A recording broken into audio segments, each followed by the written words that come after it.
దేవునికి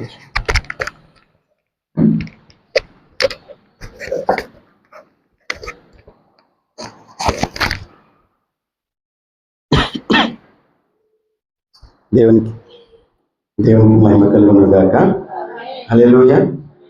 మరి చిన్న ప్రార్థన చేసుకుందామండి. చిన్న ప్రార్థన చేసుకుని వాక్య భాగంలోకి వెళ్దామండి.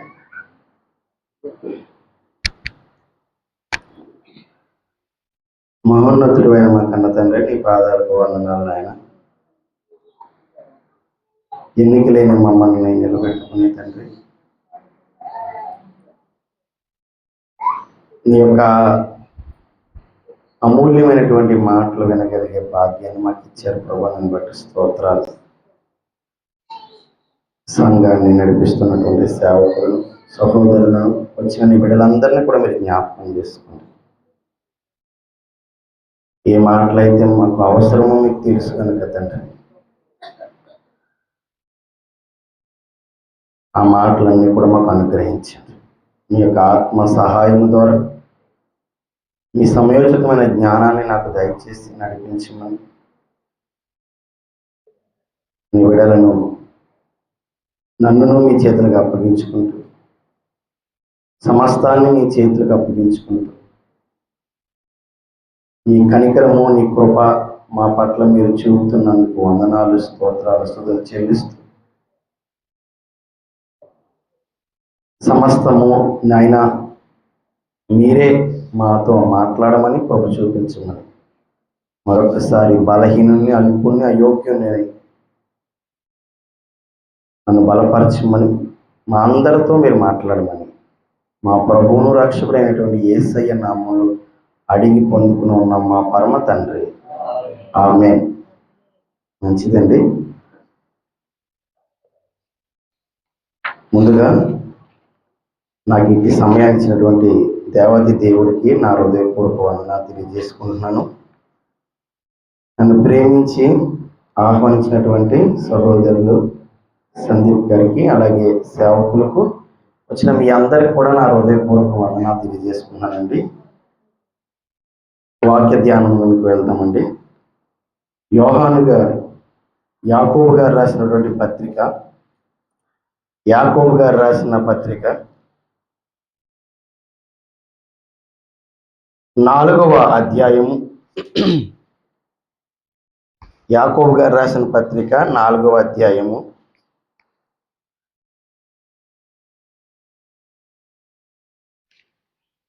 15వ వచనం చదువుకుందాం.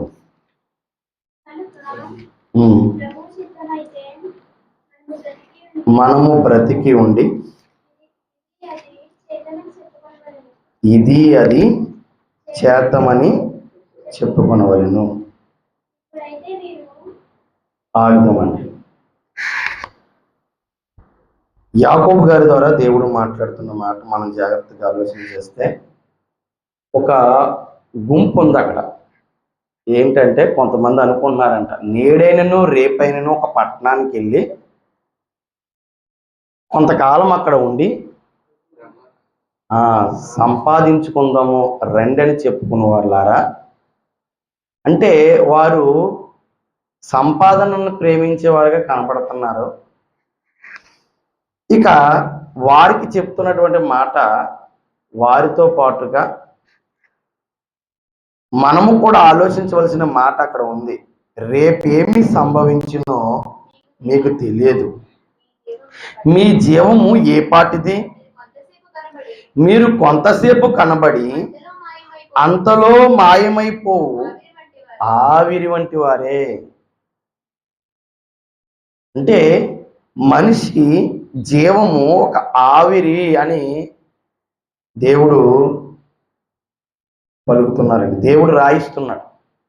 అంటే మన జీవితము, కనబడుతున్నటువంటి ఈ భూమి మీద ఉన్నటువంటి ఈ జీవితము అల్పకాలమైనది అనే విషయాన్ని మనం ఇక్కడ జ్ఞాపకం చేస్తూ, మనము ఒకవేళ బ్రతికున్నాము అంటే, ఇందాక సహోదరులు కూడా ప్రార్థన జ్ఞాపకం చేశారు, ఆయన సెలవు లేకుండా మనం తిని తృప్తి పొందలేము. అది జ్ఞాని అయినటువంటి సొలొమోను గారు కూడా అన్నారు ఆ మాట. ఆయన సెలవు వల్లనే మనం అన్నపానములు పుచ్చుకుని ఉన్నాము అనే మాట. అదే మాట ఇక్కడ మనకు కనబడుతుంది. ప్రభువు చిత్తమైతే మనం బ్రతికి ఉండి ఇది అది చేద్దామని చెప్పుకొనవలను. ఇది ఎప్పుడు కూడా మనం మనసులో ముద్రించుకోవాలండి. ఈరోజు నేను బ్రతికి ఉన్నానంటే అది దేవుని చిత్తం. మనం దేవుని చిత్తం అనే మాటను మనం కొన్ని రకాలుగా వాడవచ్చు, కానీ ముఖ్యంగా మన బ్రతుకు విషయంలో ఆయన చిత్తాన్ని మనం గ్రహించాలి. అంటే నేను ఈరోజు బ్రతికి ఉన్నానంటే, ఈరోజు ఆయన మాటలు వింటున్నానంటే ఆయన చిత్తము ఉంది. ఇంకా మనం లోతుగా ఇల్లు ఆలోచించగలిగితే, యేసుక్రీస్తు ప్రభువారు భూమి మీద ఉన్నప్పుడు తన శిష్యులు అందరూ ఆయన దగ్గరికి వచ్చారు. వచ్చి ఆయన్ని ఒక మాట అడిగారు. ఏమడిగారు? మత్తయి గారు రాసిన సువార్తలో చూద్దాం ఒకసారి.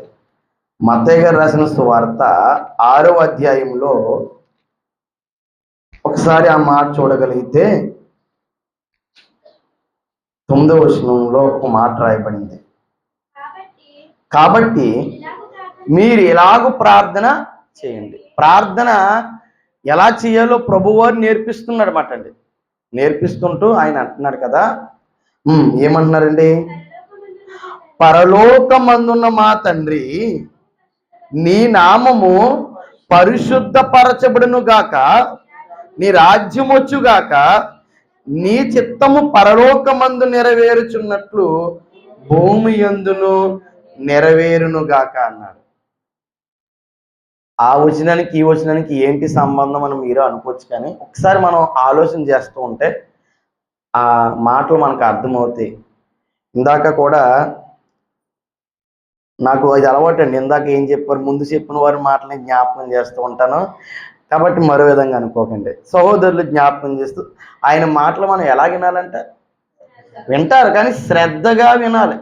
అందుకే చెవులు కలిగిన వాడు వినుగాక, చెవి గలవాడు వినుగాక. అంటే చెవులు ఉంటాయి కానీ గ్రహించే చెవులు ఉండాలి. అర్థమవుతుందండి? ఎప్పుడు గ్రహించగలము? శ్రద్ధగా విన్నప్పుడు మాత్రమే గ్రహించగలం. ఏమండి? కాబట్టి వాక్యపు దొంగ ఉంటాడు, మనందరికీ తెలుసు, అపవాది. వాడు ఎత్తుకుపోతూ ఉంటాడు మాట అండి. పక్షి వచ్చి ఏమైపోతాయి అంటే విత్తనాలనే ఎత్తుకుపోతాయి. త్రోవ పక్కబడినటువంటి నేల గురించి అక్కడ మాట్లాడుతూ ఉంటాడు. అంటే ఆ వాక్యపు దొంగ ఎత్తుకెళ్ళిపోకుండా మనం ఏం చేయాలి? జాగ్రత్తగా వినాలన్నమాట అండి. మంచిది. చూడండి, కిందకి వెళ్దాం. ఏమని ఉంది అక్కడ? పరలోకమందు నీ చిత్తము నెరవేరుచున్నట్లు భూమి యందును నీ చిత్తము నెరవేరును గాక అన్నాడండి. అంటే పరలోకంలో ఎవరి చిత్తం నెరవేరుతుంది? దేవుని చిత్తము నెరవేరుతుంది. దూతలు దేవుని చిత్తాన్ని నెరవేరుస్తున్నాయి. ఆకాశ సైన్యము ఆయన చిత్తాన్ని నెరవేరుస్తున్నాయి. ఈ పంచభూతాలు దేవుని చిత్తాన్ని నెరవేరుస్తున్నాయి. ఇంకా ఎవరు నెరవేర్చాలి? మనమే భూమి మీద ఆయన చిత్తాన్ని నెరవేర్చాలి. అంటే మనం బ్రతికింది ఎందుకు అంటే, మనం బ్రతుకుతున్నామంటే దేవుని చిత్తాన్ని నెరవేర్చడం కొరకు బ్రతికి ఉన్నాం. అర్థమవుతుందండి? అంటే మనం బ్రతుకిచ్చాడంటే, దేవుడు మనల్ని బ్రతికించాడంటే కారణం ఏంటంటే, ఇదిగో ఆయన చిత్తాన్ని మన ద్వారా నెరవేర్చాలనుకుంటున్నాడు. ఆయన చిత్తాన్ని మనం నెరవేర్చడానికి మనం బ్రతుకున్నామనే విషయాన్ని మనం మర్చిపోకూడదు. ఈరోజు ఈ సత్యము చాలా మందికి అర్థం కావడం లేదండి. ఎందుకు పుట్టాము అంటే, ఏదో పుట్టాం, బ్రతుకుతున్నాం, చనిపోతున్నాం.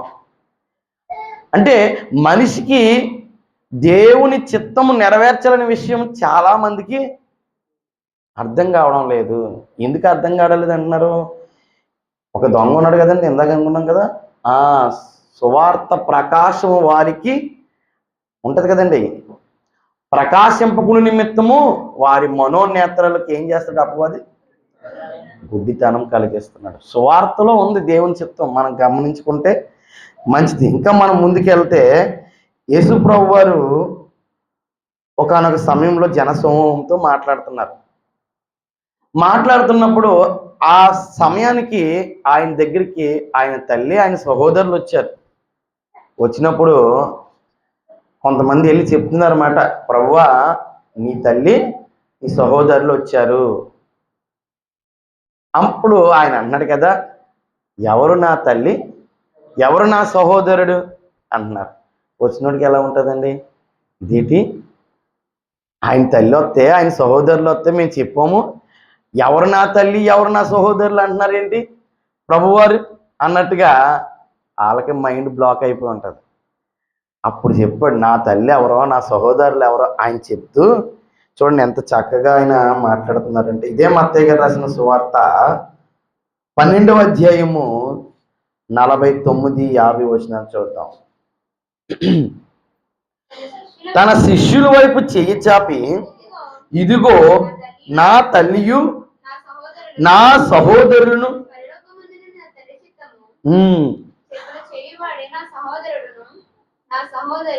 నా పరలోకమందున నా తండ్రి చిత్తం చెప్పున చెయ్యువాడే నా సహోదరుడును నా సహోదరియును నా తల్లియును అనెను.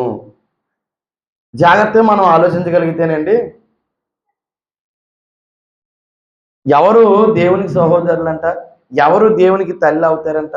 అక్కడ మనం దేవుడు అంటే యేసుప్రభు గారి గురించి చెప్పుకుంటున్నాం. ఆ కాంటెస్ట్లో ఎవరు నా తల్లి అంటున్నారు ఆయన, అది తండ్రి చిత్తము చెప్పున చేయువాడే నా సహోదరుడు నా తల్లి అంట. మనం మర్చిపోకూడదు, దేవుని చిత్తం గురించి మనం ఆలోచించుకుంటూ వస్తున్నాం. మన ప్రయాణం ఏంటి, దేవుని చిత్తము గురించి మనం ఆలోచిస్తూ ఉన్నాం. ఆ దేవుని చిత్తం వలన మనం బ్రతికున్నామని చెప్పుకున్నాం. మనం ఎందుకు బ్రతికున్నామని ప్రశ్నించుకుంటే ఆయన చిత్తాన్ని నెరవేర్చాలని మనకు అర్థమవుతుంది. అలా ఆయన చిత్తాన్ని నెరవేర్చేవారే ఆయన నావారు అంటున్నాడు. ఆయన మరియమ్మ గారు కాదు, లేకపోతే అక్కడ ఉన్నటువంటి మరియమ్మ గారికి తర్వాత యేసుప్రభు తర్వాత పుట్టినవారు యాకోబు యోసే ఉంటారు కదా, వారి గురించి కాదు ఇక్కడ మాట్లాడుతుంటా. ఎవరైతే నా తండ్రి చిత్త ప్రకారం చేయువాడే వాడే నావారు అంటున్నారు. అంటే తండ్రి చిత్తం ఏం చేయాలని చెయ్యాలి, నెరవేర్చాలని మనకు అర్థమవుతుంది. మరి ఆ తండ్రి చిత్తం ఏంటి మనకి ఎలా తెలుస్తుంది అమ్మా, అర్థమవుతుందా? తండ్రి చిత్తము నెరవేర్చాలని మనకు అర్థమవుతుంది. మరి ఆ తండ్రి చిత్తం మనకి ఎలా తెలుసుకోవాలి? అంత సీరియస్గా ఏం చూడక్కర్లేదు, ఇక్కడే వాక్యం ద్వారానే మనం తెలుసుకోగలం. అంతే కదమ్మా, వాక్యం ద్వారానే మనం తెలుసుకోగలం. ఎక్కడో యూనివర్సిటీల్లో మనకు చెప్తారా? యూనివర్సిటీలు అంటే నేను అంటుంది ఏంటంటే, ఇప్పుడు నాకు ఆంధ్ర యూనివర్సిటీ ఉంది, దాంట్లో బిఏ బీకామ్ ఇలాంటి పెద్ద పెద్ద డిగ్రీలు చదువుతూ ఉంటారు కదా, అక్కడ తండ్రి చిత్తం గురించి చెప్తారా? వారికి తెలియదు కాబట్టి. మరి తండ్రి చిత్తము ఎవరు చెప్పాలి? తండ్రే చెప్పాలి, దేవుడే చెప్పాలి మనకి ఆయన చిత్తం ఏంటో. ఆయన ఎలా చెప్పాడు? ఇదిగో మన ముందు ఆయన గ్రంథము ఇచ్చాడనమాట అండి. ఆ గ్రంథము ద్వారా మనము ఏం చేయాలంట? తెలుసుకోవాలి. అంటే తండ్రి చిత్తాన్ని మనం ఏం చేయాలి? నెరవేర్చాలని అర్థమైంది. అని నెరవేర్చాలంటే మరి ఏంటి ఆయన చిత్తమో తెలియాలి కదా. ఇప్పుడు సహోదరులు చెప్పారు ఇందాక, మనం పాటించాలంటే ముందుగా వాక్యం తెలుసుకోవాలి. అదే నేను చెప్తున్నాను. ఇప్పుడు వాక్యమే తండ్రి చిత్తం అని మనం అనుకుంటే ఆ వాక్యమును మనం ఏం చేయాలి? తెలుసుకోవాలి, లేదా నేర్చుకోవాలి.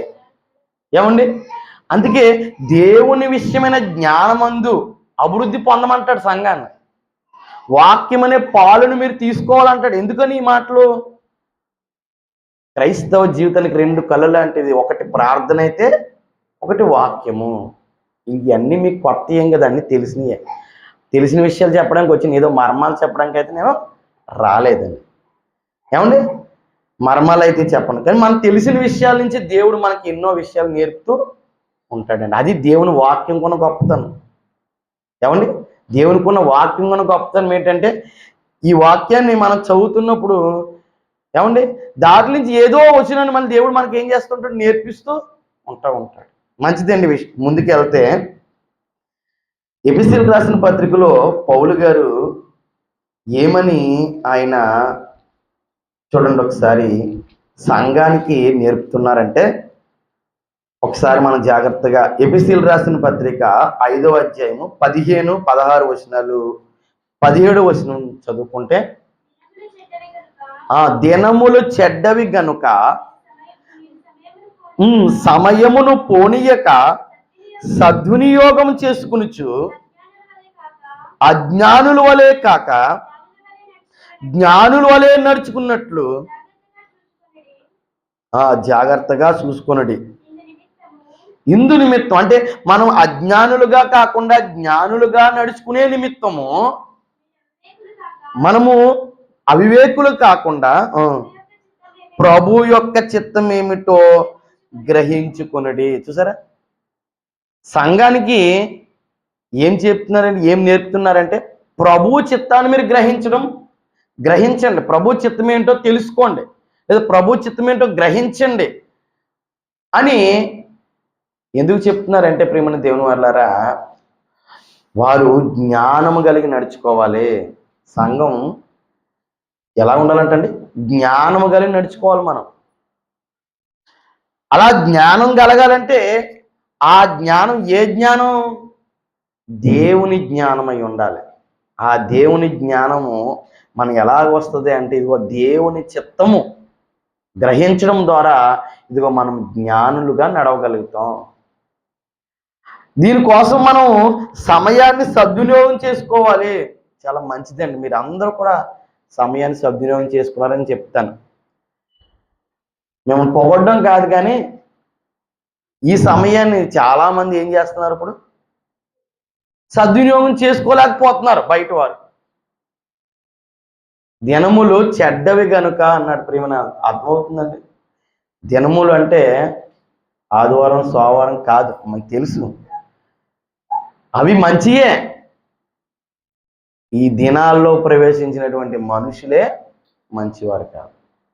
తిమోతి పత్రికలు అంటాడు, సమయం నన్ను లేదుగా ముందుకు వెళ్తాను నేను, ఇదిగో అవివేకులుగా ఉన్నారు, లేకపోతే అవిధేయులుగా ఉన్నారు, మూర్ఖులుగా ఉన్నారు, పైకి భక్తి కలిగి దాని శక్తిని ఆశ్రయించిన వారుగా ఉన్నారు. ఇలా చాలా విషయాలు చెప్తూ ఉంటాడు. అంత్యకాలంలో అపాయకరమైన దినములు వచ్చి ఉన్నవి అని చెప్పి లిస్టే ఇస్తాడు అక్కడ తిమోతి పత్రికలో. ఆయన జాగ్రత్త తిమోతి అని పౌలు గారు మాట్లాడుతున్నాడు. ఈరోజు పరిస్థితులు కూడా చూడండి, ఎటు చూసినా మోసమే, ఎటు చూసినా కల్తీయే. కలికాలం అంటారు కానీ కల్తీ కాలమే. అంటే దినములు చెడ్డమనే విషయాన్ని మీరు ఆలోచించగలిగితేనండి, మనం చాలా భయంకరమైన దినాల్లో, అంత్య దినాల్లో మనం ఉన్నాం, చివరి దినాల్లో ఉన్నాం. ఎక్కడ చూసినా చూడండి, దేశం మీద దేశమే ఏమవుతుంది, యుద్ధం. ఏమండి ఎక్కడ చూసినా ప్రమాదాలే. ఈ రోజున్న రేపు ఉండడం లేదు. ఇవన్నీ మనం ఆలోచిస్తున్నప్పుడు దినములు మంచిగా కనబడతాయి, చెడ్డగా కనబడతాయా? చెడ్డగానే కనబడుతుంది. ఈరోజు చూస్తున్నాం, రేపు పొద్దున కనబడతలేదు. ఏమైపోయిందంటే అంతే. మనిషి జీవితం ప్రియమైన దేవుని వల్లరా ఇందాక చెప్పుకున్నట్టుగానే ఆవిరిలా అంటే మాయ రోజులు అంటూ ఉంటారు చూసారా, అలా మారిపోయింది. ఇవన్నీ ఆలోచన చేస్తున్నప్పుడు మనం ఏం చేయాలి? సమయాన్ని సద్వినియోగం చేసుకోవాలి. ఎలా సద్వినియోగం చేసుకోగలము? దేవుని చిత్తాన్ని గ్రహించడం ద్వారాగా మనము సమయాన్ని సద్వినియోగం చేసుకోగలము.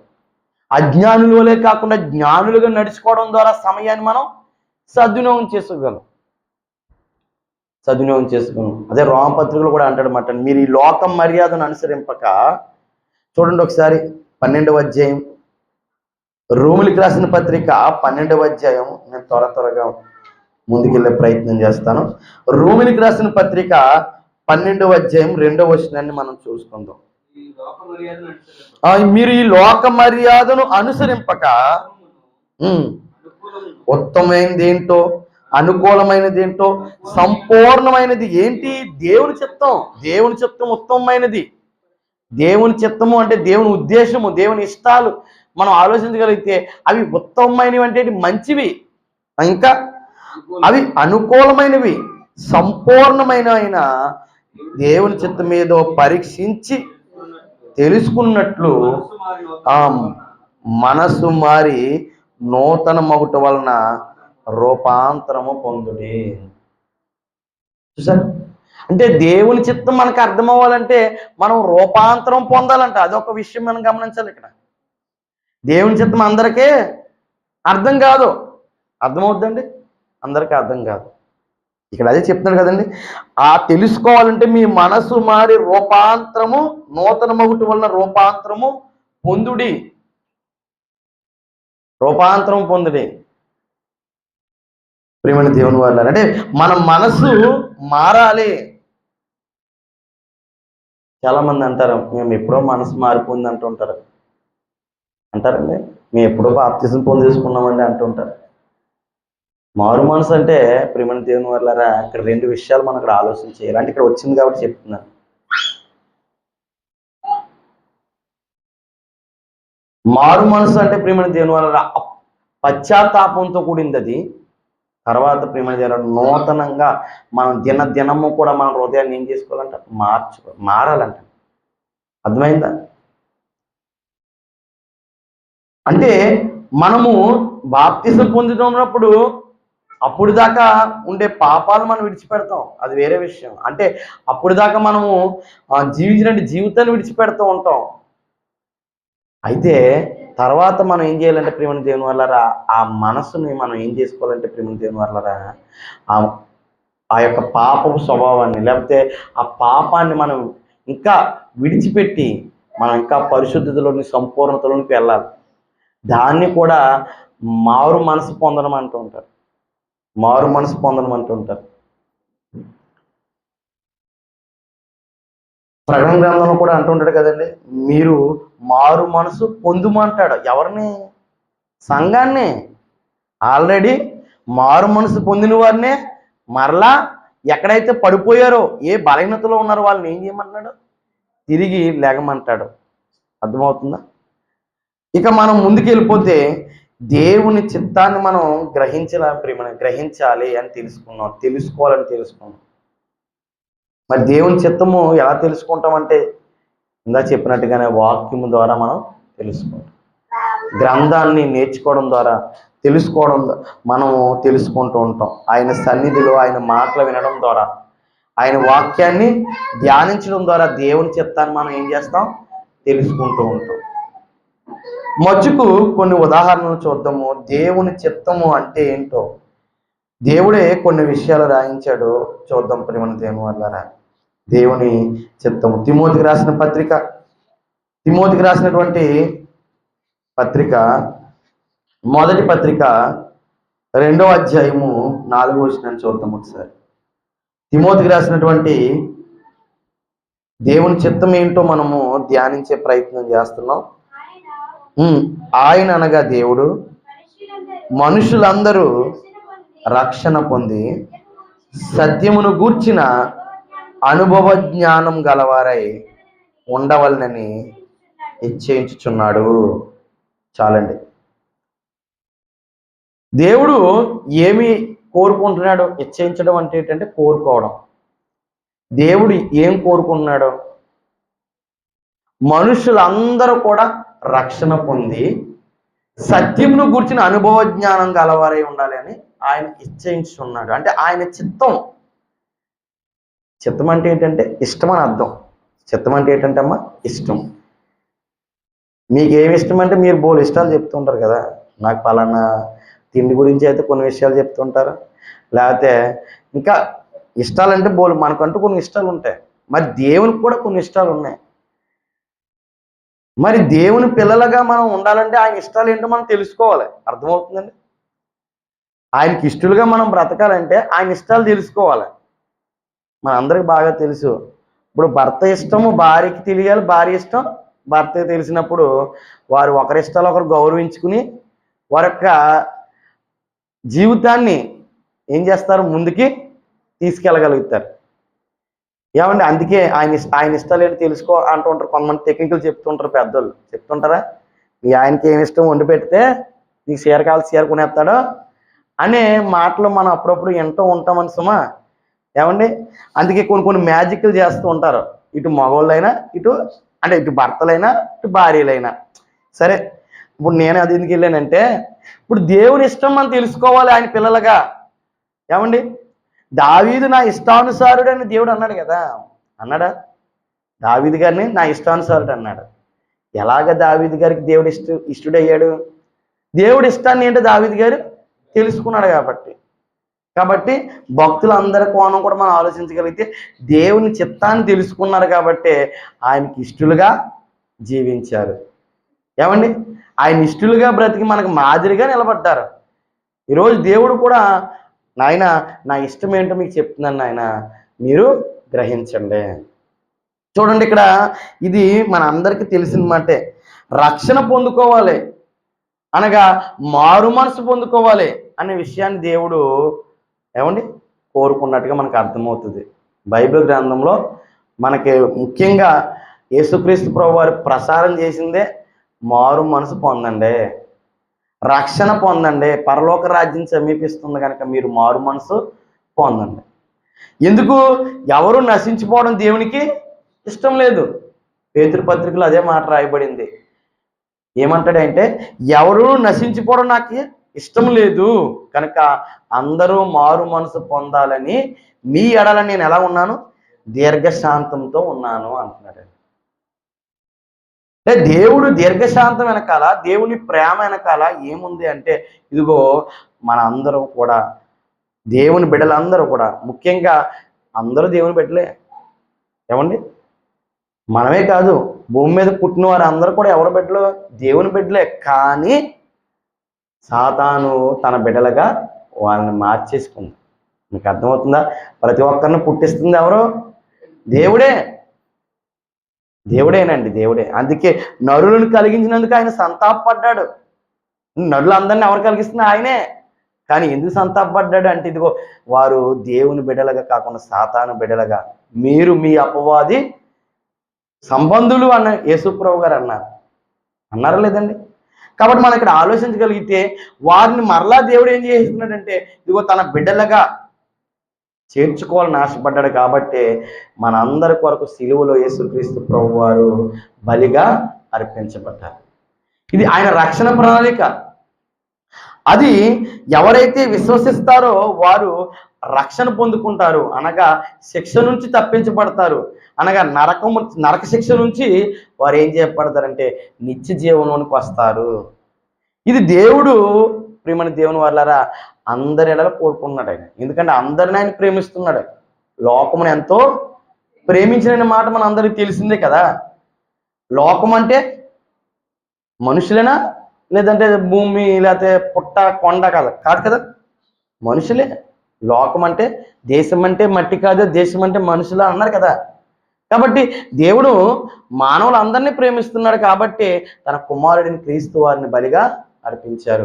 ఆ రక్షణ ప్రణాళిక ఎవరైతే గ్రహిస్తారో, అది గ్రహించి ఆయన చిత్తాన్ని గ్రహించి ఇదిగో మరి విశ్వసించి ఇదిగో రక్షణ పొందుకోవడం అనేది దేవునికి ఇష్టం.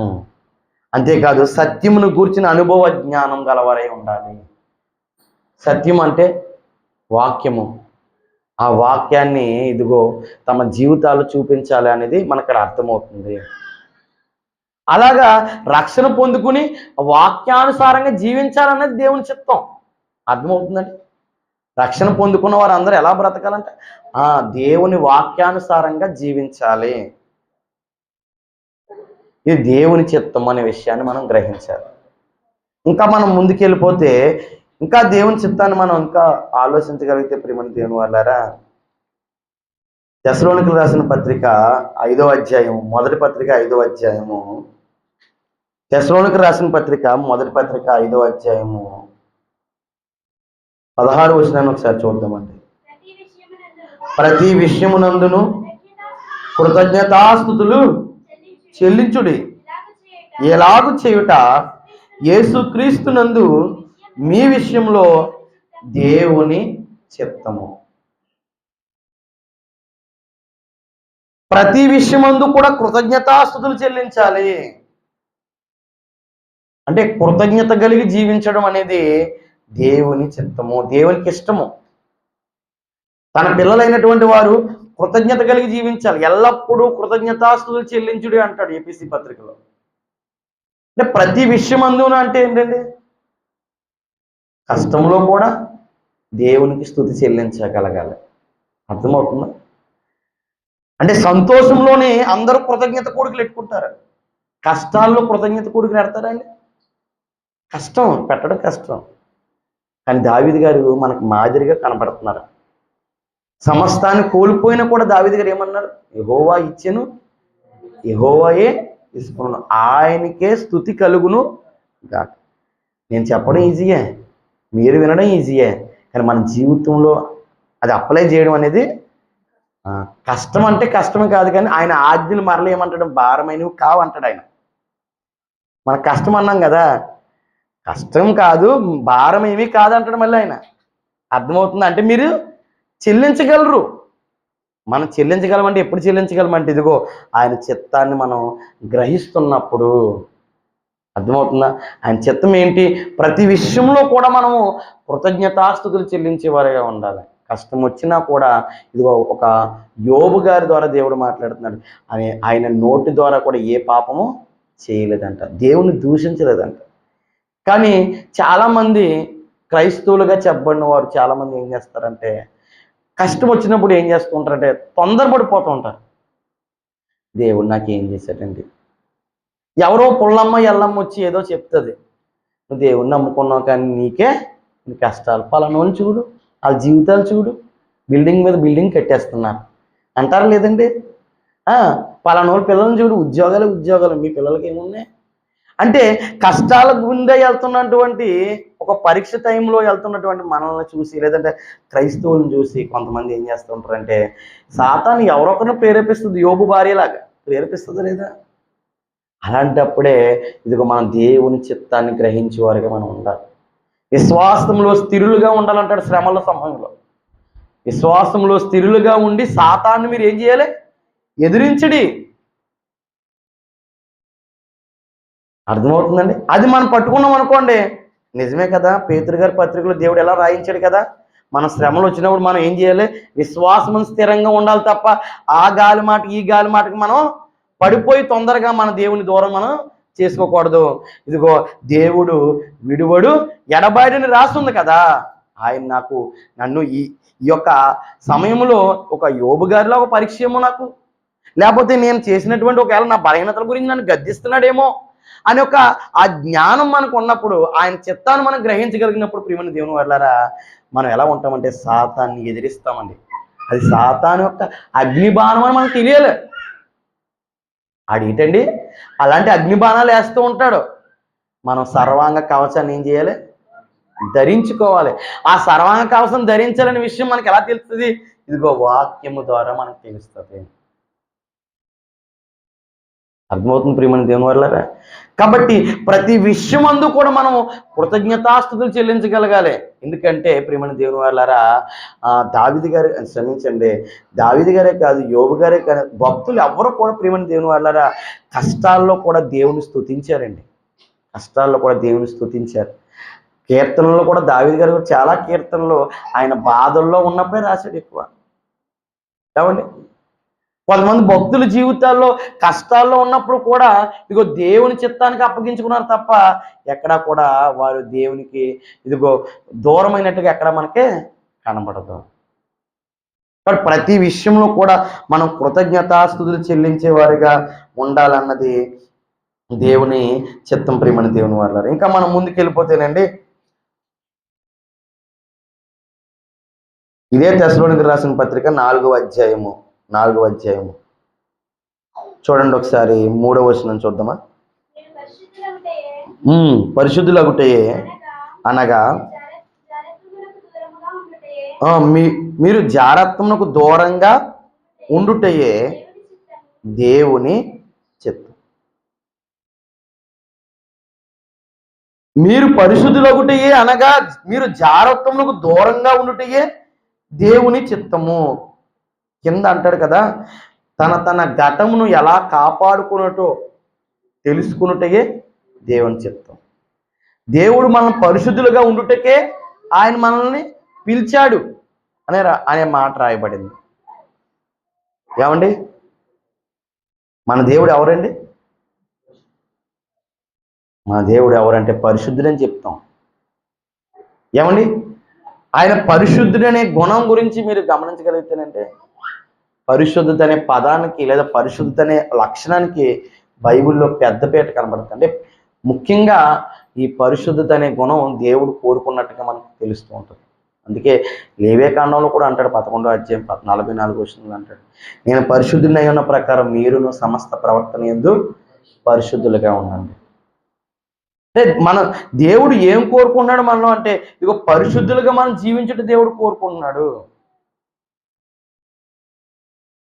మరి మనం పరిశుద్ధులుగా ఎలా జీవించగలం? ఇప్పుడు చుట్టూరు బురద ఉందండి. ఆ బురదలోకి వెళ్ళక బురదలో కాలు పెడతాలే, కానీ బురద అంటుకోకూడదు. సాధ్యమా? కానీ తామర పుష్పంలో బురద అంటుకుంటుందా? తామర పుష్పానికి బురద అంటుకోదు. అది విచిత్రం. ఉప్పు నీటిలో ఉన్న చేప ఉప్పదనాన్ని తీసుకోదు. దానికి ఒక పాట రాశారు కదండి సాగర్ గారు. కొంతమంది తెలిసి ఉండొచ్చు. అర్థమవుతుందంటే చేప ఉప్పు నీటిలోనే ఉంటుంది, సముద్రంలో ఉంటుంది, కానీ ఆ ఉప్పదనాన్ని తీసుకుంటలేదు. ఇది మనకు అర్థమవుతే మన చుట్టూరు ఉన్న లోకం ఏ లోకం? మంచి లోకమా? అందుకే మూర్ఖులకు ఈ తరం వారికి వేరే అన్నాడా లేదా? మీరు ఈ లోక మర్యాదను అనుసరింపక అన్నాడు. లోక మర్యాద ఏంటి? ఇంటికి వస్తే బావా నీకేం కావాలి, డ్రింకులు కడ కాదు మనం చెప్పుకుంటాం, డ్రింకులు కడ ఇవ్వడం అది వేరే విషయం లేండి. అంటే ఇంకో డ్రింక్ ఉంటుంది, ఏమండి, అది లోక మర్యాద. అంటే ఎగ్జాంపుల్గా చెప్పాను, మీకు అర్థమవుద్దని. అంటే మీరు ఈ లోక మర్యాదను అనుసరింపక అన్నాడు. మూర్ఖులకు ఈ తరం వారికి వేరే బ్రతకమంటున్నాడు.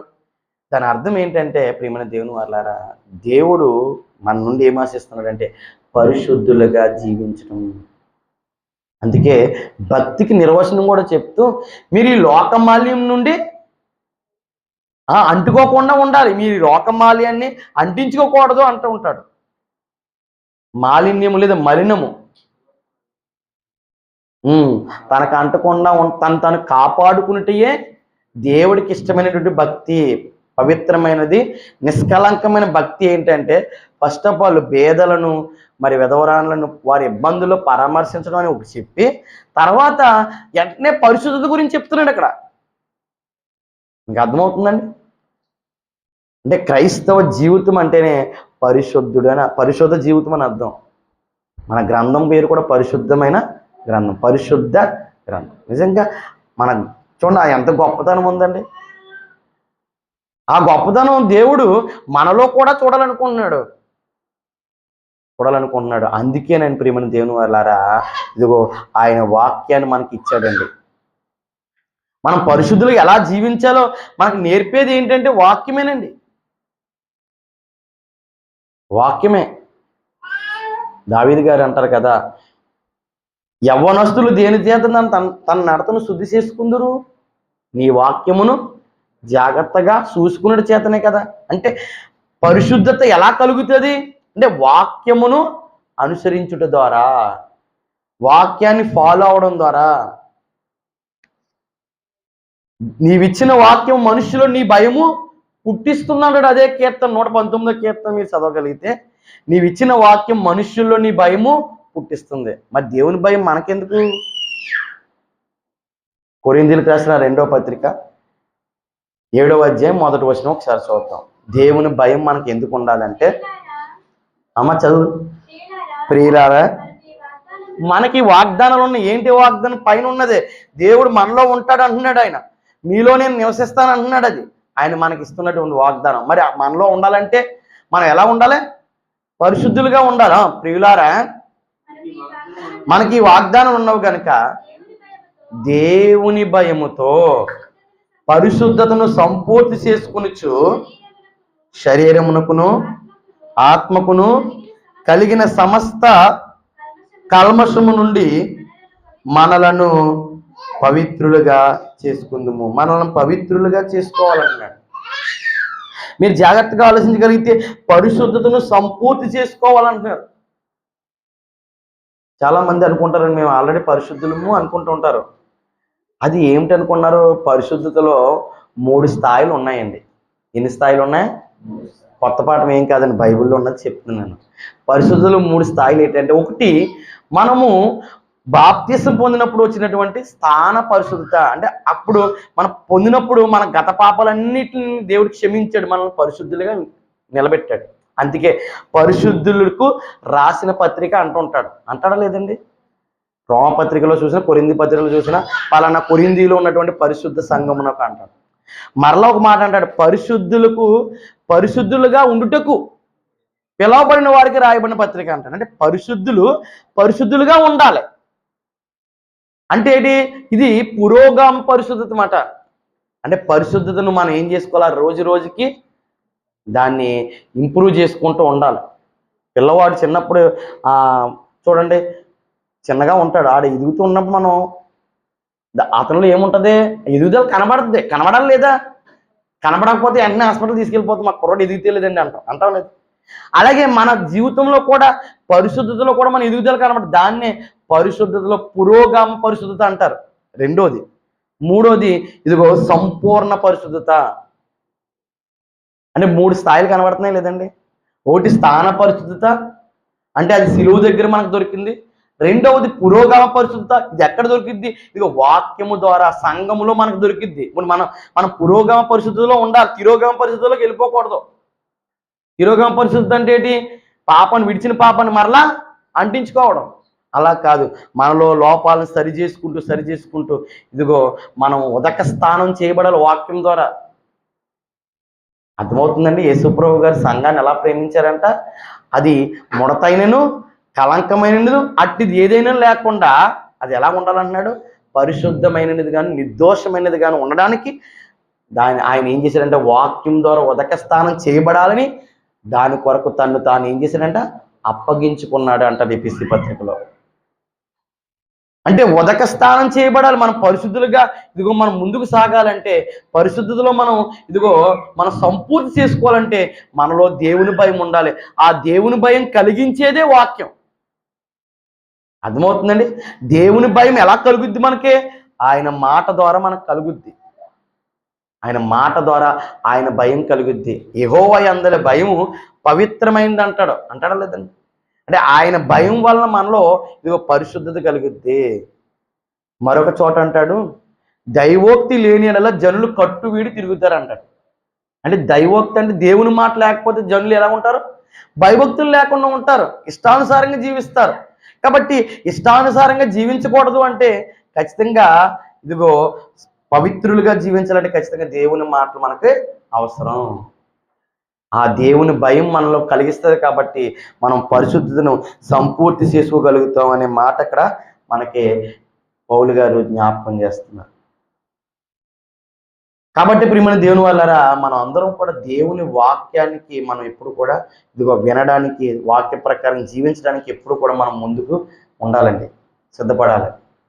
దేవుని మాటకు మనం ఎక్కువగా విలువ ఇవ్వాలి, దేవుని మాటలు ధ్యానించాలి, దేవుని మాటలు వింటూ ఉండాలి. ఒకవేళ చదువు రాకపోతే వినాలి ప్రియమైన దేవుని వల్ల. కాబట్టి ఆ వాక్యం మనల్ని ఏం చేస్తుందంటే ఇదిగో మన అడుగులు జారిపోకుండా మనం పాపంలో పడిపోకుండా మనల్ని కాపాడుతుంది.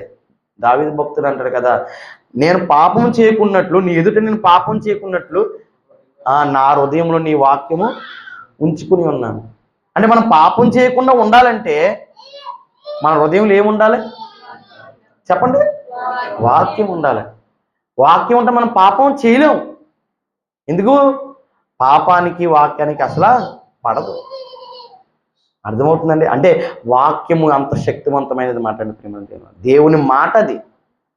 ఆయన మాట ప్రియమైన దేవుని వల్లరా మరి మనల్ని సరిచేస్తుంది. అంటే వాక్యం పాట ఒకటి ఉంటుంది కదండి, నీ మాట జీవము గలదే అని పాట ఉంది కదా. ఆ పాటలు ఇవన్నీ వస్తుందండి. ఆయన మాట మనం సరిచేస్తుంది, మనల్ని పరిశుద్ధులుగా నిలబెడుతుంది అని చాలా అద్భుతంగా పాట ఉంటుంది ప్రియమైన దేవుని వారు. ఇంకా మనం ముందుకు వెళ్ళిపోతే చివరిగా చూడండి, చివరి మాటగా పేతురు గారు రాసిన పత్రిక నేను మరలా అడిగితేనండి, జాగ్రత్తగా మీరు మర్చిపోకండి, మాటలన్నీ మీరు చెప్పాలి ఒకసారి. చివరి మాట, పేతురు గారు రాసినటువంటి మొదటి పత్రిక 2వ అధ్యాయము 15వ వచనాన్ని ఒకసారి చూసుకుందాం. ఈ మాట మనకు తెలిసిన మాటలు ఇవన్నీ కూడా. యాలయనగా మీరిట్లు యుక్త ప్రవర్తన గలవారై అజ్ఞానులుగా మాట్లాడు మూర్ఖుల నోరు మూయుట దేవుని చిత్తము. చాలా మంది చివరి మాట తీసుకుంటారండి. ఎవరు అజ్ఞానంగా మాట్లాడు మూర్ఖుల నోరు మూయుట దేవుని చిత్తం. ఎవరైనా అజ్ఞానంగా మాట్లాడితే మనం ఏం చేయాలంట? నోరు మూయించాలంట. ఎలా మూయించేలా? వాళ్ళు 2 డైలాగులు వేస్తాం అనుకో, 4 డైలాగులు వేసి కాదు. అక్కడ ఏం రాయబడింది? మీరిట్లు యుక్త ప్రవర్తన గలవారై అనే మాట చూసారు, అక్కడ ఉందండి అసలైంది. మీరు ఇట్లు యుక్త ప్రవర్తన గలవారై అజ్ఞానంగా మాట్లాడు మూర్ఖుల నోరు మూయుట దేవుని చిత్తము. యుక్త ప్రవర్తన అంటే పుట్టినోట్లు ఏముంది మనకు అర్థం అవుదని కింద ఉంది, మేలు చేయువారై అన్నాడు. అంటే మనం మేలు చేయువారుగా ఉంటే ఆటోమేటిక్గా వాళ్ళ నోరు ఏమైపోద్ది? మూతపడిపోద్ది లేదా? దీనికి రిలేటివ్ ఇంకో వచనం ఉంది, మన అందరికి తెలుసు. శత్రువును మనం ఎలా జయించాలంట? కీడు చేత కాకుండా మేలు చేత జయించాలి. ఎలాగా? ఒక ఎగ్జాంపుల్ చెప్తుంది. నీ శత్రువు ఆకలిగా ఉంటే వాడికి ఏం చేయమంటున్నాడు? ఆహారం పెడితే ఆటోమేటిక్గా వాడి నెత్తి మీద నువ్వేం పెట్టినట్టంట? నిప్పులు కుప్పలుగా పోసినట్టంట. వాడికి మండిపోద్దన్నమాట. నిప్పు ఉంటే మంటరాదండి, కాలుతుంది కదండి. అంటే అది మనం ఎలా అర్థం చేసుకోవాలంటే ప్రియమైన దేవుని వాళ్ళారా, ఆటోమేటిక్గా వాడికి అర్థమైపోద్ది. ఇలాంటి ఊళ్ళని నేను తప్పు పట్టింది, ఇలాంటి ఊళ్ళని నేను మరి దూషించింది. మీకు అర్థమవుతుందా? అంటే దేవుడు చెప్తున్నటువంటి విషయం మనం జాగ్రత్తగా ఆలోచిస్తే, మనం మేలు చేత కీడుని జయించాలి. అంటే మూర్ఖుల నోరు మూయటం దేవుని చిత్తమే. అయితే ఎలా మూయించాలన్నాడు? మేలు చేయడం. అంటే సత్ప్రవర్తన లేదా యుక్త ప్రవర్తన కలిగి మనము చెయ్యాలి. ఈ మేలు చేయడాన్ని ఇంకా మనం ఆలోచించగలిగితే సత్క్రియలు అంటాడు. ఏమంటాడు? సత్క్రియలు, మంచి క్రియలు. ఈ మంచి క్రియలు చేయడానికి, మంచి క్రియలు చేయడం అనేది దేవుని చిత్తం. అందుకే ముందుగా ఏర్పరచబడినటువంటి క్రియలను చేయుటకే క్రీస్తు యేసునందు మనం ఏమయ్యామంట? సృష్టింపబడ్డామంట. సత్క్రియలు అంటే దీంట్లో మొట్టమొదటిగా సువార్త పని వస్తుంది, సువార్త క్రియలు వస్తుంది. నిన్ను వలె నీ పొరుగువాన్ని ప్రేమించడం కూడా సత్క్రియే. అందుకే ఒక మంచి మాట అంటాడు కదా, మీరేమిస్తారో అదే పంట కోస్తారని చెప్పి గలతీ పత్రికలో. ఒకసారి ఆ మాట కూడా చూద్దామండి. గలతీలు రాసిన పత్రిక 6వ అధ్యాయం ఒకసారి మీరు పైనుంచి చదువుతారా? 8వ వచనం. మోసపోకుడి దేవుడు ఎక్కిరింపబడ్డం, ఏమిత్తునో ఆ పంటని పోయి. మనందరికి తెలిసిన ఎగ్జాంపులే. ఏమండి, దేవుడు మోసపోవడం, మనమే మోసపోతాం. మనం ఏమిత్తామో అదే పంట కోస్తామని చెప్పి, శరీరేచ్ఛను బట్టి ఇత్తువాడు శరీరం నుండి క్షయమైన పంట కోయను, ఆత్మను బట్టి విత్తువాడు ఆత్మను బట్టి నిత్యజీవమును పంట కోయనని చెప్పి, మనం మేలు చేయుట యందు విసుకక ఉందుము. మనం అలయక మేలు చేసింది మనం తగిన కాలం మంది ఏం చేస్తామంట? పంట కోస్తాం. ఈ మాట ఎందుకు చూపించానంటే ప్రియమైన దేవుని వాళ్ళారా, ఇక్కడ చివరగా దేవుని చిత్తంలో ఇదిగో మనము సత్క్రియలు చేసేవారుగా ఉండాలి, మేలు చేసేవారుగా ఉండాలి. ఆ మేలు చేసి ఇదిగో మరి దేవునికి ఇదిగో అనేక మందిని దగ్గర చేసేవారికి మనం ఉండాలి. 4 విషయాలు చెప్పాను. మొదటి విషయం ఏమిటండి? దేవుని చిత్తంలో మొదటి విషయం ఏంటి? దేవునికి ఏది ఇష్టం అంటే మొట్టమొదటిగా అందరూ కూడా రక్షణ ఉండాలి. రక్షణ అనేది పొందుకోవాలి. దేవుడు ఈరోజు మనిషికి ఆయుష్ ఇస్తున్నాడంటే, ఎందుకు దేవుడు దీర్ఘశాంతం ఉన్నాడంటే మొట్టమొదట కారణం ఒకటే, రక్షించబడాలని దేవుడు ఆయుష్కాలం ఇస్తాడండి. టైం ఇస్తున్నాడంటే కారణం ఏంటి? రక్షించబడాలని. రక్షించబడడానికి మనిషికి ఏం చేస్తున్నాడు? దేవుడు సమయాన్ని ఇస్తూ ఉంటాడు. ఆయన మనసు ఏంటంటే ప్రియమైన దేవుని వాళ్ళారా, ఇదిగో ఎవరు నశించిపోకూడదు, ఎవరు నశించిపోకూడదు. దుష్టుడు మరణం పొందటం వల్ల నాకు ఏమైనా సంతోషమా? అతను తన ప్రవర్తన దిద్దుకునటం వల్లనే కదా నాకు సంతోషం. అంటే మొట్టమొదటిగా దేవుడు ఎప్పుడు ఆనందిస్తాడు, లేదా దేవుని చిత్తం దేంట్లో ఉందంటే ఇదిగో అందరూ కూడా రక్షణ పొందుకోవాలనే విషయంలో మనకు కనబడుతుంది. మంచిది, ఇక్కడ ఉన్నవారు అందరూ కూడా మరి రక్షణ పొందుకున్నారని అనుకుంటున్నాను. ఒకవేళ ఇంకా ఎవరైనా మీరు రక్షణకు ఒకవేళ దూరం ఉన్నట్లయితే, ఏదో దేవుని మాటలు విందామని ఒకవేళ వచ్చుంటే, ఒకసారి ఈ రాత్రికాల సమయంలో దేవుని చిత్తం మీ పట్ల ఉందని ఒకసారి ఆలోచన చేయాలి. సమయము ఇదిగో మనం సద్వినియోగం చేసుకునే వారికి ఉండాలి. ఇంత గొప్ప రక్షణను మనం నిర్లక్ష్యం చేస్తే ఎలాగో తప్పించుకుందామని అన్నాడు కదండి. గొప్ప రక్షణ అండి. ఈ రక్షణ ఇదిగో ఈ లోకంలో ఉండగానే మనం పొందుకోవాలి. అది దాని విలువ ధనవంతుని అడిగితే చెప్తాడు, బాగా చెప్తాడా లేదండి? వేల సంవత్సరాలు ఇప్పుడు కూడా వేదన పొందుకుంటున్నాడు. అది చాలామంది చూద్దాంలో, అక్కడికి వెళ్ళి చూద్దాంలో ఉందని ఎవరు చెప్పారు, ఇలా రకరకాలుగా మాట్లాడుతూ ఉంటారు. కానీ చూసిన ఆయన, దాన్ని చేసిన ఆయన చెప్తున్నాడు, యేసు ప్రభు వారు చెప్తున్నారు. మరి నమ్మాలా లేదండి? ఆయన శకపురుషుడుగా ఇగో ఆయన సృష్టికర్తగా మనకు కనబడుతున్నాడు. ఆయన మాటలు మనం త్రోసివేస్తే ఎలా? కాబట్టి ప్రియమైన దేవుని వాళ్ళారా, మొట్టమొదటిగా అందరూ కూడా మారు మనసు పొందాలి అన్నది ఆయన చిత్తము. అందుకే దేవుడు ఏం చేస్తాడంటే సువార్తను ప్రకటింపజేస్తున్నాడు. ఇక రెండవది మనం ఆలోచించగలిగితే ప్రియమైన దేవుని వాళ్ళారా, ఇదిగో ఆయన బిడ్డలు లేకపోతే ఆయన పిల్లలు కృతజ్ఞత కలిగి జీవించాలి. అంటే మనం కృతజ్ఞత కలిగి జీవించాలి. భక్తులు అందరూ కూడా తమ జీవితాల్లో దేవుని ఎడల ఎలా ఉన్నారు? కృతజ్ఞత కలిగి ఉన్నారు. దావీదు భక్తులు అంటారు కదా, ఆయన చేసిన ఉపకారం దేనిని మరొకము, అంటే తన ప్రాణంతో చెప్పుకున్నాడు. చూసారా? తన ప్రాణంతో యెహోవాను సన్నుతించుము. ఆయన చేసిన ఉపకారంలో దేనిని మరొకము అని, అంటే ఒక కృతజ్ఞత భావం మనకు భక్తుల జీవితాల్లో కనబడుతుంది. ఈరోజు మన జీవితాల్లో ప్రతి విషయంలో కూడా ఈరోజు నిజంగానండి మనం ఇలా ఉన్నామంటే ఆయన కృపే. ఆయన కృప లేకపోతే ఈరోజు చాలామంది ఈరోజు లేరు. మనం ఎన్నో వార్తలు వింటున్నాం ప్రియమైన దేవుని వాళ్ళ, ఎన్నో ప్రమాదాలు వింటున్నాం. కానీ మనల్ని ఇంకా దేవుడు సజీవులుగా ఉంచాడు. ఇది అందుని బట్టి మనం కృతజ్ఞతాస్తుతులు చెల్లించాలి. ఇంకా మన జీవితంలో ఎన్నో కార్యాలు దేవుడు చేశాడండి. ఏమండి?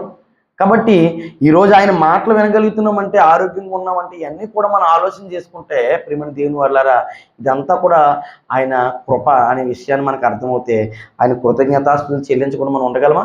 ఉండలేము ప్రియమైన దేవుని వాళ్ళారా. కాబట్టి ప్రతి విషయంలో కూడా ఒకవేళ మన జీవితంలో ఒక శ్రమలు వచ్చినా ఏదొచ్చినా మన దేవుని కృతజ్ఞతాస్తుతులు చెల్లించే వారుగా మనం ఉండాలి అని ఒక యోబు గారి ద్వారా, భక్తుల ద్వారా మనకి దేవుడు నేర్పిస్తున్నాడు. అంతేకాదు, మన విశ్వాస యాత్రలో ముందుకు సాగుతున్నప్పుడు మనం ఇదిగో తన ఎదుట మనం పరిశుద్ధులుగా నిర్దోషులుగా ఉండడం ఆయనకి ఇష్టం. అలా ఉండడానికి దేవుడు మనకు వాక్యాన్ని ఇచ్చాడు. ఆ వాక్యం ద్వారా మన అందరం కూడా ఉదక స్థానం చేయబడాలి. వాక్యము ఏదో విన్నాములే అంటే ఉపయోగం ఉండదండి. నేను కూడా అంతే చెప్పేసానులే అంటే నాకు ఉపయోగం ఉండదు. నేను రాత్రి కూడా చెప్తున్నప్పుడు, మా సంఘంలో చెప్తున్నప్పుడు ఒకటే అన్నాను, మీరు ఏదో వింటున్నారనుకోకండి, మీకంటే బాగా గోళ్ళు వింటున్నాయి అన్నాను. ఏమన్నాను? గోళ్ళు వింటున్నాయి అన్నాను నేను. ఇదే మాట. వాళ్ళు మీకులాగే నవ్వేర్చాను. నవ్వు ఏమండి? నేను అర్థమైందండి, గోడలు కూడా వింటాయంటే వింటాయి. యెహోషువ గారు అంటారు, ఈ రాళ్ళు మీకు సాక్ష్యం చెప్తే అన్నాడు. అంతే, అన్న సౌండ్ లేదు వాళ్ళకి. రాళ్ళు సాక్ష్యం చెప్తే రేపు పొద్దునంటే అవును. ఈరోజు మనం వింటున్నాం కదా ప్రియమైన, సృష్టి కూడా రేపు పొద్దున ఏం చేస్తుంది? ఆ రోజు వాక్యం విన్నావు కదా అన్నప్పుడు, నేను వినలేదు ప్రభు అంటే పక్కన వెంటనే సాక్ష్యం చెప్తుంది అంటే సృష్టి. అంటే ఒకసారి మీరు ఆలోచన చేయని ప్రియమైన దేవుని వాళ్ళారా. కాబట్టి మనం విన్న వాక్యానికి ఎప్పుడు కూడా ప్రియమైన దేవుని వాళ్ళారా ఇదిగో లోబడాలి. గైకొన్నప్పుడే మనం ఆయన దీవెన ఆశీర్వాదం మనం పొందుకుంటాం. ఎక్కడుంది అనుకున్నారు ఆశీర్వాదం? ఎక్కడుంది దీవెన? ఎక్కడుంది ఆరోగ్యం? ఎక్కడుంది నెమ్మది? అంటే ఆయన మాటలోనే. అంతే కదా, అంటాడు కదా, నీ వాక్యమే నన్ను బ్రతికిస్తుంది అన్నాడు. అంటే బ్రతికి ఎక్కడుంది? మనం ఎక్కడ మనం బ్రతికించేది ఏంటి అంటే వాక్యమే. అంటే దేవుని మాటకు ఉన్నటువంటి ఆ శక్తి ఇంకా ఎన్నో వచనాలు మనం చూపిస్తున్నాయి. ఏమంటాడండి యేసుప్రభు, రొట్టె వల్ల కాదు మనిషి జీవించేది, వాక్యం వలన జీవిస్తున్నాం. నీ వాక్యము నా పాదములకు దీపం, నా త్రోవకు వెలుగు అన్నారంటే ఆ వాక్యమే మనల్ని ఒక వెలుగు రూపం, అంటే మనకి ఒక చీకట్లో ఏ విధంగా అయితే దీపం మనకు వెలిగిస్తుందో, ఇదిగో మన జీవితంలో కూడా ప్రియమైన దేవుని వాళ్ళారా మనకు వెలుగునిచ్చి ఒక సన్మార్గంలో మనం నడిపించేది ఏదైనా ఉందంటే వాక్యమేనండి. ఇంకా అలా ఆలోచించుకుంటూ పోతే వాక్యం గొప్పతనం ఈ నైట్ అంతా చెప్పుకున్నా సరిపోదేమో, అంత గొప్పది దేవుని మాటలు ప్రియమైన. అందుకే మీరు ప్రతి ఆదివారం కూడా ఆయన మాటలు ధ్యానించాలి. అంతేకాదు ఇంటికాడ కూడా మనం దేవుని వాక్యాన్ని బైబిల్ని చదువుకునేవారుగా ఉండాలి. అనేక మంది ప్రియమైన ఈరోజు మనం ఎలా ఉంటున్నామంటే బిజీ లైఫ్ అయిపోతుంది. మనని నన్ను కూడా నేను ఇన్వాల్వ్ చేసుకుంటున్నాను ప్రియమైన దేవుని వారు. ఏంటంటే ఏదో క్యాలెండర్లో ఒక వాక్యం తీసుకుని మనం వెళ్ళిపోయి మనం ఈరోజు నేను బైబిల్ చదివేసానని ఫీలింగ్తో మనం ఉంటున్నాం. కానీ ఆ వాక్యాన్ని ధ్యానిస్తున్నప్పుడు అంటే మనం ఎలా అంటాం తెలుసా, కొవ్వు మెదడు నాకు దొరికింది అన్నట్టుగా ఉంటుందంట. జుంటి తేనె దారుల కంటే మధురమైనది నీ మాట అని అన్నారంటే భక్తులు ఊరికే అనలేదు. అంటే ఆ మాధుర్యాన్ని వాళ్ళు ఆస్వాదించారు. చివరగా ఇదిగో మేలు చేయుటయే దేవుని చిత్తము. కాబట్టి మేలు చేసేవారుగా మనం ఉండాలి. అంటే సత్క్రియలని చేయడానికి దేవుడు మనల్ని సృజించుకున్నాడు, మనల్ని కలిగించుకున్నాడు అనే విషయాన్ని మనం చూస్తున్నప్పుడు ఈ సత్క్రియలు అంటే వాక్యము సువార్త పరిచర్యలోకి వస్తుంది. అంతేకాదు ప్రియమైన దేవుని వాళ్ళారా, మంచి క్రియలన్నీ కూడా సత్క్రియలోనికి వస్తూ ఉంటాయి. ఇవన్నీ కూడా దేవునికి ఇష్టమనే విషయాన్ని గమనించుకుని మనం ముందుకు సాగాలని కోరుకుంటూ మరి ఈ యొక్క అవకాశం ఇచ్చినటువంటి మరి సేవకులకును సహోదరులందరికీ కూడా నా హృదయపూర్వక వందనాలు తెలియజేసుకుంటూ ఒక చిన్న ప్రార్థన చేసుకుని నేను మరి వాక్యం నిమిత్తమే చిన్న ప్రార్థన చేస్తాను. తర్వాత మరి సహోదరికి అప్పగిస్తాను. చిన్న ప్రార్థన చేసుకుందాం. ఒకసారి విన్న వాక్యాన్ని ఒక్కసారి ధ్యానిద్దామండి. దయచేసి కళ్ళు మూసుకోండి. మరి ఎవరు కూడా మరి విన్న మాటలు విడిచిపెట్టకుండా ఈరోజు దేవుడు నాతో మాట్లాడాడు. ఇదిగో నేను రక్షించబడ్డానంటే అది దేవుని కృప. ఆ రక్షణలో నేను ముందుకు సాగాలి. ఈ రక్షణ నేను కాపాడుకోవాలి. ఇంత గొప్ప రక్షణ నేను నిర్లక్ష్యము చేయకూడదు అని దేవుడు నాతో మాట్లాడాడు అని మీరు ఆలోచన చేయాలి. రెండవదిగా మరి దేవుడు నన్ను ప్రతి విషయంలో కూడా నేను కృతజ్ఞత కలిగి ఉండాలి. మరి ఒకవేళ నేను ఎక్కడైనా తప్పిపోతున్నానేమో అని ఒకసారి నన్ను నేను పరీక్షించుకుందాం. మనం ఒక్కోసారి ఏమైనా ఒకవేళ దేవుడు మన విషయంలో కార్యం చేయడం విషయంలో ఒకవేళ ఆలస్యం చేస్తే మనం ఏమైనా దేవునికి మరి ఏమైనా బాధ కలిగించేటట్లుగా, ఆయనకి ఆయాస కలిగించేటట్టుగా మనం మాట్లాడుతున్నామేమో, మన విశ్వాసాన్ని బలహీనపరుచుకుంటున్నామేమో. ఈ రాత్రికాల సమయంలో దేవుడు మనతో మాట్లాడాడు. ఇదిగో వాక్యం ద్వారా దేవుడు సూటిగా మాట్లాడుతున్నాడు. యోబు భక్తుని మనకు చూపించాడు. ఆయన సమస్తాన్ని కోల్పోయినా నా దేవునికే మహిమ అన్నాడు. భార్య వచ్చి శోధించినా బాధేనా, సంతోషమేనా? బాధ కూడా అనుభవించాలి కదా మనము. ఏదైనా దేవుని చిత్తానికి మనం తల అగ్గాలి కదా అని నిలబడినటువంటి భక్తుడు మనకు కనబడుతున్నాడు. మరి తరువాత అలా నిలబడినందుకు దేవుడు రెండింతలకు ఆశీర్వాదాన్ని ఇచ్చాడని మనం చూసాం. కాబట్టి దేవుడు విడిచిపెట్టడు. కాబట్టి ఆయన మనల్ని ఎడబాయడనే విషయాన్ని మనం మర్చిపోకుండా ఎల్లప్పుడూ కృతజ్ఞత కలిగి జీవించేటట్లుగా మనం చూడాలి. అంతేకాదు మనము పరిశుద్ధులుగా నిర్దోషులుగా మనం భూమి మీద జీవించి క్రీస్తులా మనం ఈ భూమి మీద బ్రతకాలని దేవుడు కోరుకున్నాడు. కాబట్టి వాక్యం అనే ఉదక స్థానం చేయబడాలి. ప్రతి రోజు కూడా ప్రతి క్షణం కూడా వాక్యం బట్టి మన అడుగులు స్థిరపరచాలని దేవా నీ వాక్యాన్ని బట్టి నా అడుగులు స్థిరపరచు, నా అడుగులు జారనివ్వద్దు అని మనం ప్రార్థన చేసుకుందాం. దేవా నాయన తండ్రి నేను ఉదక స్థానం చేయబడాలని మనం ప్రార్థన చేద్దాము. అంతేకాదు చివరగా మేము సత్క్రియలు చేయడానికి మమ్మల్ని సృజించామని మాకు అర్థమవుతుంది ప్రభా. మరి అటువంటి ఆ యొక్క సత్క్రియలు చేయడానికి మమ్మల్ని అందరినీ కూడా పురిగొల్పండి. నీ సువార్త పరిచర్య ముందుకు సాగించండి. అనేక ఆత్మలు రక్షించండి. అనేక మందిని ఈ యొక్క నిత్య రాజ్యంలోనికి ప్రవేశపెట్టడానికి అనేక మందికి మేలు చేసేవారుగా మమ్మల్ని సిద్ధపరచండి అని ప్రార్థన చేద్దాం. మహాపరిశుద్ధుడా నీ పాదాలకు వందనాలు. విన్న వాక్యాన్ని అయ్యా నీ బిడ్డలు ప్రభా స్వీకరించి మంచి మనసుతో మంచి నేల మీద పడినటువంటి విత్తనాలుగా అయ్యా తండ్రి నీ బిడ్డలను అయ్యా తండ్రి ఇదిగో ప్రభా 30 60 100 అయ్యా మా అందరి హృదయాల్లో నీ వాక్యాన్ని తండ్రి ఫలింపజేయండి. అయ్యా తండ్రి దీవించండి, ఆశీర్వదించండి. నీ బిడ్డలు ఎంతో శ్రద్ధ కలిగి నీ మాటలు విన్నారు ప్రభా. వారి యొక్క ఆసక్తిని బట్టి మిమ్మల్ని స్తుతిస్తున్నాను నాయన. అయ్యా తండ్రి మరి నడిపిస్తున్నటువంటి సేవకులను సహోదరులను కూడా మీరు అయ్యా జ్ఞాపకం చేసుకుని ఇంకా ఈ సంఘాన్ని నానాటికి అయ్యా ప్రభా అభివృద్ధి పరిచి అయ్యా అనేక మందికి నాయన ఇదిగో ప్రభా ఒక తండ్రి ఇదిగో ప్రభా మాదిరికరమైనటువంటి దీవెనకరమైనటువంటి సంఘముగా మీరు నిలబెట్టండి. ప్రతి కుటుంబాన్ని జ్ఞాపకం చేసుకుని ఏ వాక్యాన్ని ప్రభా ముఖ్యంగా వాక్యాన్ని మీరే విస్తరింపజేసి ఫలింపజేయమని, దుష్టుడు ఎత్తుకెళ్ళిపోకుండా మా హృదయం మీద మేము భద్రపరచుకోవడానికి సహాయం అనుగ్రహించి మా క్రియల్లో చూపించగలిగే భాగ్యాన్ని దయచేయమని యేసయ్య నామములో అడిగి వేడుకొనుచున్నాను మా పరమ తండ్రి, ఆమేన్. అందరికి వందనాలండి.